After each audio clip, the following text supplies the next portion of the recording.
안녕하십니까? 오늘은 요한계시록 제43강입니다. 말씀의 제목은 천년기와 최후의 심판이라는 제목이에요. 말씀드릴 범위는 계시록 20장 1절부터 15절까지 있는 말씀입니다. 20장 1절은 이렇게 기록되기 시작합니다.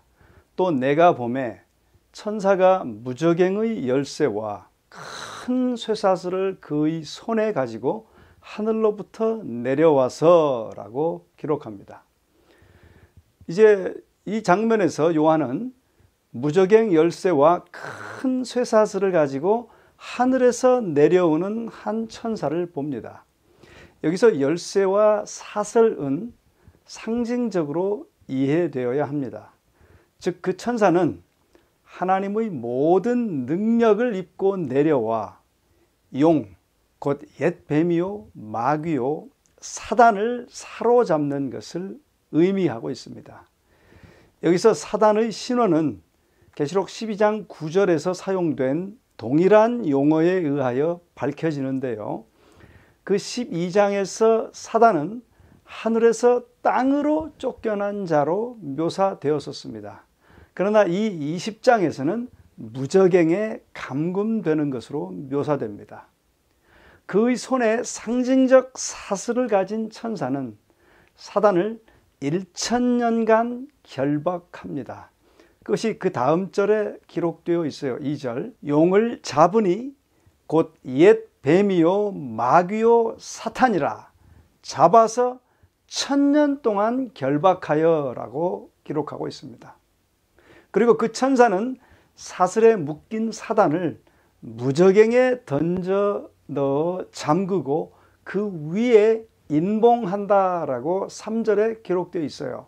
3절 무저갱에 넣어 던져 잠그고 그 위에 인봉하여 1000년이 차도록 다시는 만국을 미혹하지 못하게 하였는데 그 후에는 반드시 잠깐 노일이라 라고 기록되어 있습니다. 또 다시 이 구절의 언어는 대단히 상징적입니다. 이것은 이사야의 말을 상기시켜줘요. 그날에 여호와께서 높은 데서 높은 군대를 벌하시며 땅에서 땅의 왕들을 벌하시리니 그들이 죄수가 깊은 옥에 모임같이 모음을 입고 옥에 갇혔다가 여러 날 후에 형벌을 받을 것이다 라고 이사야 24장에는 기록되어 있습니다. 바로 이 이사야의 예언에서 높은 군대의 옥에 갇히는 것과 형벌 사이에 시간적 간격이 있음을 명시하고 있는 것은 매우 중요합니다. 자, 계시록 9장 1절에서 일찍이 주목하였듯이 무저갱은 마귀의 군대가 감금되는 어두운 감옥을 말합니다. 그리고 계시록 20장의 맥락에서 무저갱은 완전히 황폐되고 사람이 살지 않게 된 혼돈한 상태의 땅을 의미합니다. 그것은 파괴적인 마지막 7 재앙이 땅을 마치 창조 이전이나 선지자 예레미야가 묘사한 포로기 동안의 팔레스타인 땅과 매우 흡사한 상태로 바꿔놓은 결과인 것입니다. 내가 땅을 본즉 혼돈하고 공허하며 하늘들을 우러른즉 거기 빛이 없으며 내가 본즉 사람이 없으며 공중의 새가 다 날아갔으며 내가 본즉 좋은 땅이 황무지가 되었으며 그 모든 성읍이 여호와의 앞 그 맹렬한 진노 앞에 무너졌으니 라고 하는 예레미야 4장 23절 26절까지의 말씀을 기억나게 합니다. 이렇게 마지막 때 황폐해진 땅은 큰 무저갱이 되어 사단이 불못에서 그의 최후의 심판을 받을 때까지 천년기 동안 감금되는 장소가 되는 것입니다. 그렇게 사단을 감금한 목적이 그 다음 구절에 명백히 진술되어 있는데 다시는 만국을 미혹하지 못하게 하려 함입니다. 이렇게 사단은 환경이라는 사슬에 속박되게 됩니다. 계시록 12장 9절은 사단을 온 천하를 꿰는 자로, 그리고 땅 위에서 쉴 새 없이 활동하는 자로 밝혀줍니다. 또한 계시록 후반부는 이 세상의 종교적, 세속적 세력들이 수행한 모든 기만의 배후에 사단이 서 있음을 강조해 주고 있습니다. 그러나 결국 악인들은 재림으로 멸망당하며 모든 의인들은 그리스도와 함께 하늘로 데려감을 받습니다. 그 후에 황폐해진 땅에 살아있는 사람이라고는 아무도 없기 때문에 사단은 악한 천사들과 함께 천년기 동안 그의 악하고 기만적인 영향력과 활동에 제재를 받게 되는 것입니다. 그러나 그 제어의 시간은 끝납니다. 천년 후에 사단은 만국을 기만하는 일을 재개하기 위하여 풀려날 것이지만 그것은 잠깐뿐일 것입니다. 그 기만하는 기간은 매우 짧을 것이며 최후의 심판으로 끝나버릴 것입니다. 4절, 또 내가 보좌들을 보니 거기에 앉은 자들이 있어 심판하는 권세를 받았더라. 또 내가 보니 예수를 증언함과 하나님의 말씀 때문에 목배임을 당한 자들의 영혼들과 또 짐승과 그의 우상에게 경배하지 아니하고 그들의 이마와 손에 그의 표를 받지 않은 자들이 살아서 그리스도와 더불어 천년 동안 왕 노릇하니라고 말씀은 기록되어 있습니다. 장면이 바뀌어서 요한은 구속받은 자들이 이렇게 보좌들 위에 앉아 있는 것을 봅니다. 그들에게는 심판하는 권세가 주어졌어요. 그 영광스럽게 된 구속받은 무리 중에는 예수의 증거와 하나님의 말씀으로 인하여 목배임을 받은 자들의 영혼들이 포함되어 있습니다. 이 표현은 요한계시록 6장 9절에 대한 강력한 암시인데요. 그 말씀을 보면 하나님의 말씀과 저희 가진 증거를 인하여 죽임을 당한 영혼들이 하늘 법정에서의 변호와 사면을 위하여 제단 아래서 부르짖었습니다. 그리고 그들은 저들의 동료들의 수가 차기까지 조금 더 쉬라는 말씀을 들었습니다. 그들은 저희의 수고를 그치고 쉬었고 이제 그들은 살아난 것입니다. 또한 짐승과 그의 우상을 경배하지 아니하고 그들의 이마에나 손에 표를 받지 아니한 사람들도 이 그룹에 속해 있습니다. 이 그룹의 사람들은 마지막 때 하나님의 백성으로서 계시록 12장 17절에서 13장 18절까지에 묘사된 큰 핍박을 경험한 무리들입니다. 이제 그들은 부활하는 것입니다.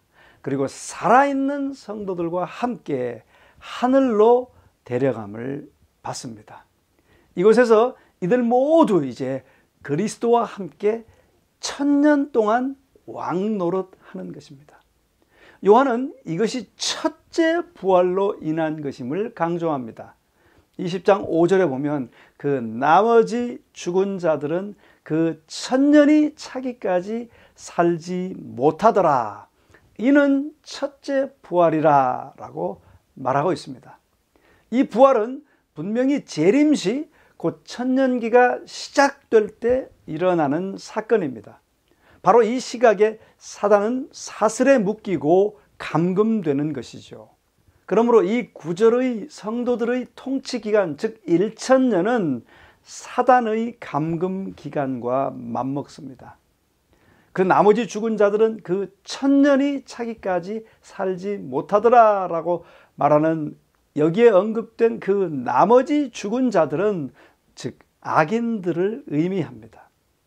천년기는 구속받은 자들을 위한 첫째 부활과 함께 시작됩니다. 한편 악인들은 그리스도의 재림 시에 그분의 영광으로 멸망되는 것이죠. 그리고 천년기 후에 그들도 부활합니다. 그것이 바로 둘째 부활이에요.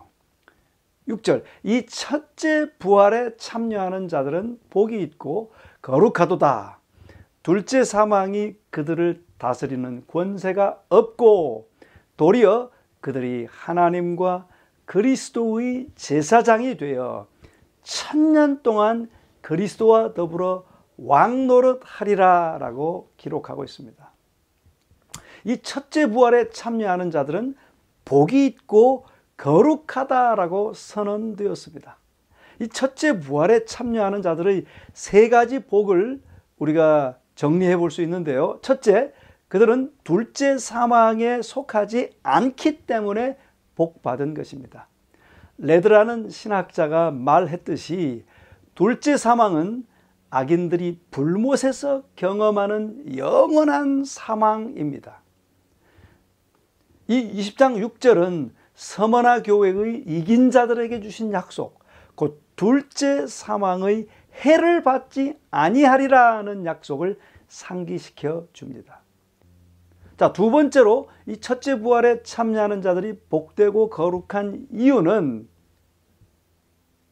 그들이 하나님과 그리스도의 제사장이 되어 천년 동안 그리스도와 더불어 왕노릇할 것이기 때문입니다.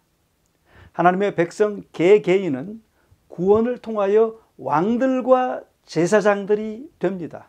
천년기 동안 그들은 집단적으로 왕들과 제사장들로서 왕노릇하게 되는 것입니다.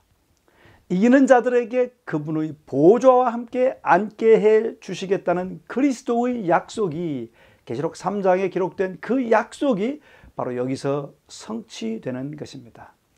또 20장 4절에 의하면 그들의 세 번째 복은 심판의 권세를 받게 되는 복입니다.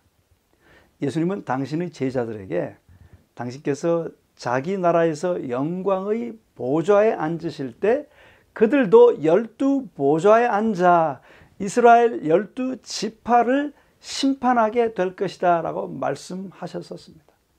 또 바울은 고린도 신자들에게 장차 성도가 세상을 판단할 것이라 라고 말하였었습니다. 바로 이 6절에서 마태복음과 고린도서의 그 예언들이 성취되는 것입니다. 이제 성도들은 천년기 동안 재판관들과 제사장들로서 섬깁니다. 그들이 제사장들로서 섬긴다는 것은 그들이 하나님의 면전에 있게 됨을 의미합니다. 거기서 구원받은 자들은 구원받지 못한 자들에 대한 하나님의 처리 방식을 조사할 것이며 하나님께서 내리신 결정의 공정성에 대한 온갖 의문을 풀어줄 답변을 찾을 기회를 갖게 될 것입니다. 7절입니다. 천년이 참에 사단이 그 옥에서 놓여라고 기록하고 있어요. 자, 이제 천년기의 끝으로 주의가 돌려집니다. 천년이 참에 사단이 그 옥에서 놓여라고 기록되어 있어요. 여기서 놓인다는 것은 천년기 초에 감금되었던 사단을 풀어준다는 것입니다. 이것은 계시록 9장 1절에서 언급된 무저갱을 여는 것과 같은 것으로서 백성을 해하는 마귀의 군대들이 무저갱에서 놓여나는 것을 의미합니다. 여기서 사단이 놓여난다는 것은 악인들의 부활과 관련이 있어요. 성경 주석은 그것을 이렇게 설명합니다. 땅에 사람이 없으므로 사단의 기만적인 활동은 끝났다. 그러므로 그가 풀려난다는 것은 지상에 사람이 다시 살게 됨으로 성취될 것이다. 즉, 잘 보세요. 즉, 천년기 끝에 악인들이 부활함으로 성취될 것이다 라고 말하고 있습니다. 이렇게 둘째 부활은 사단에게 만국을 기만할 새로운 기회를 제공하게 될 것입니다. 증오심으로 가득 찬 그는 땅의 사방 백성을 미혹하기 위하여 나아갑니다.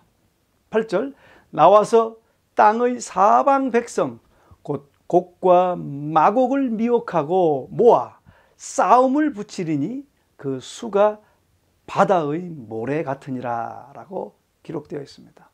자, 본문은 그 땅의 사방의 부활한 악한 백성들을 곡과 마곡이라고 칭하고 있습니다. 이 곡과 마곡은 하나님을 반역하고 그분의 백성을 증오하는 민족들을 상징적으로 대표합니다.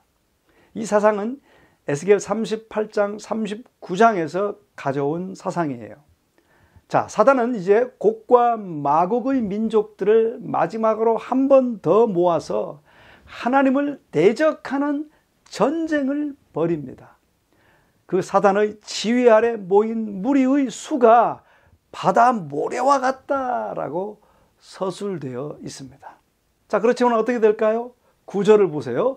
그들이 지면에 널리 퍼져 성도들의 진과 사랑하시는 성을 두루매 하늘에서 불이 내려와 그들을 태워버리고 라고 기록하고 있습니다. 자, 모여든 민족들은 지면에 널리 퍼져 성도들의 진과 사랑하시는 성을 두르고 그 성을 공격할 준비를 한다라고 기록하고 있습니다. 이런 모양새는 천년기 끝에 악인들이 멸망받게 되는 것이 당연함을 그들 스스로가 한 번 더 드러내는 것입니다. 그들의 반역적인 마음은 하나님과 그분의 충성된 백성에 대한 증오심으로 가득 차 있어요. 이 구절에서 사랑하시는 성, 즉 새 예루살렘은 하늘에서 땅으로 내려왔으며 그것에 대한 자세한 묘사는 다음 장 21장 9절에서 22장 사이에 자세히 더 설명해 드리겠습니다. 이제 그 사랑하시는 성, 즉 새 예루살렘은 사단 휘하의 악인들로부터 강력한 공격을 받습니다. 이것은 분명 하나님을 끌어내려 세상을 정복하고자 하는 사단의 마지막 시도가 될 것입니다. 그러나 실제적인 전쟁은 일어나지 않고 바로 그 순간 하나님께서 개입하며 불이 하늘에서 내려와 저희를 소멸시켜 버립니다. 이 소멸하는 불은 죄에 대한 하나님의 거룩한 분노입니다.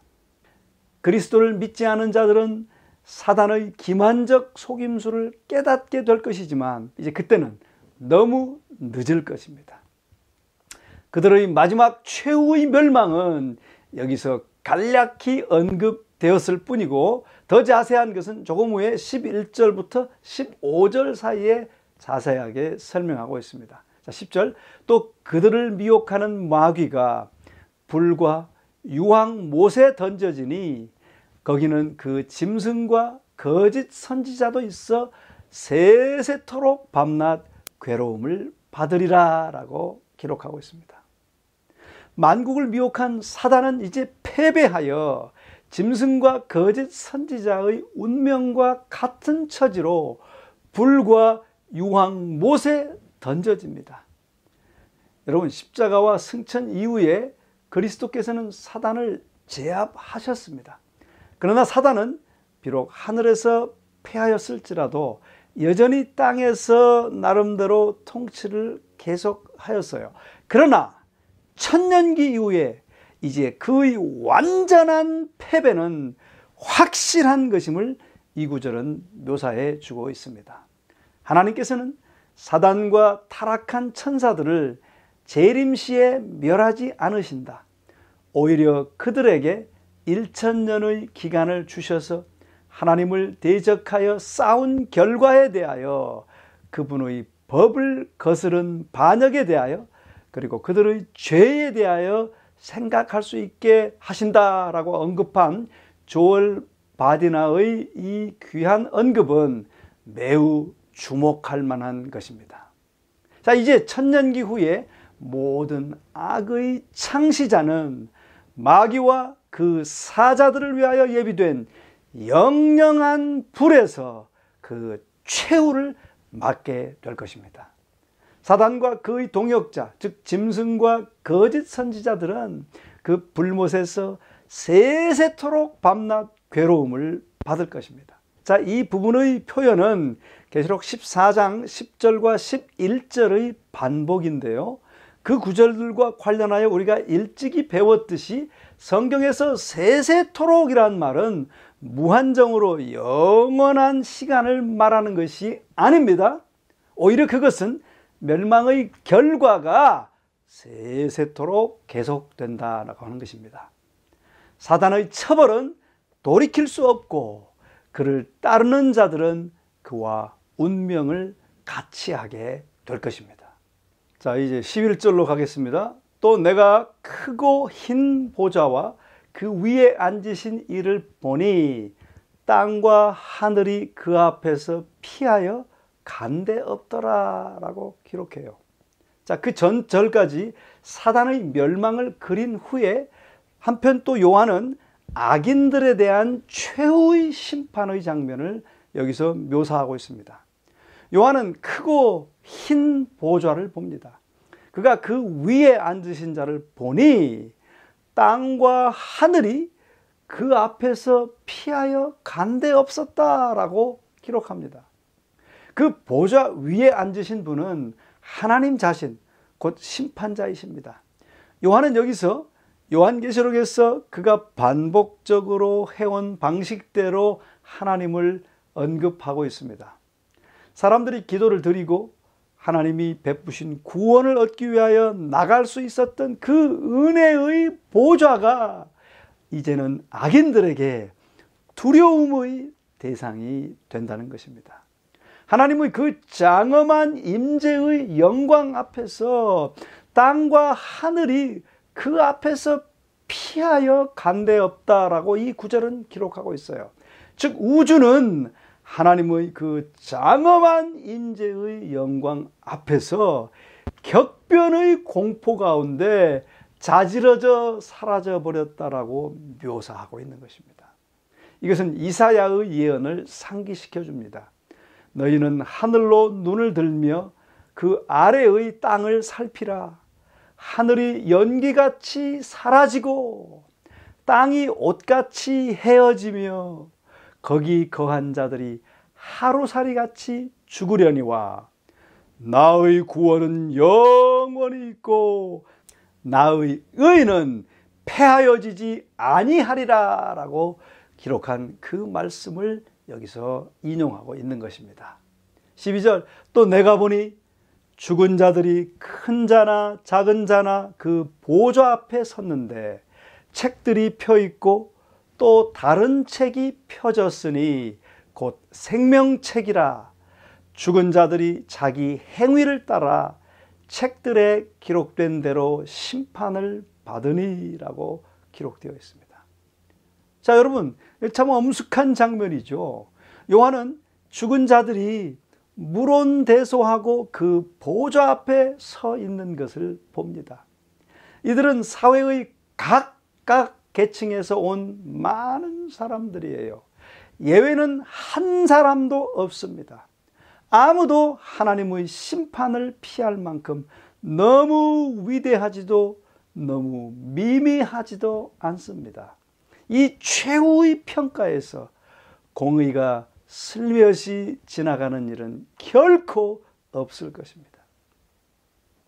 자, 이 시점에 책들이 펴놓였다라고 기록하고 있습니다. 이것들은 분명히 인간의 행동을 기록한 책들로서 사람이 하나님께 충성하였는지 혹은 사단에게 충성하였는지를 밝혀줍니다. 거기에는 그 기념책들 외에 그리스도를 믿은 사람들의 이름이 담긴 등록부인 생명책도 있다라고 서술을 하고 있습니다. 그 이름이 생명책에 기록된 사람들만이 하나님의 나라의 새 땅에서 새 하늘에서 살게 될 것입니다. 그러나 그 이름이 생명책에 기록되지 않은 사람들은 불못에 던져질 것입니다. 그들은 자기 행위를 따라 책들에 기록된 대로 심판을 받습니다. 이제 하나님께서 의로 세계를 판단하시며 그의 진실하심으로 백성을 판단하시는 것입니다.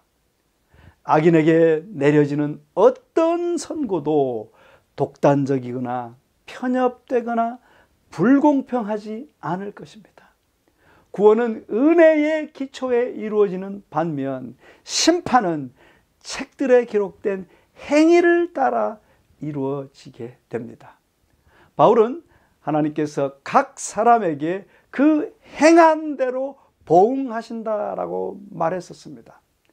앨런 존슨이란 신학자가 언급한 대로 행위는 마음의 충성도를 나타내는 확실한 증거로 믿음 아니면 불신을, 충성 아니면 불충을 드러냅니다. 자, 13절입니다.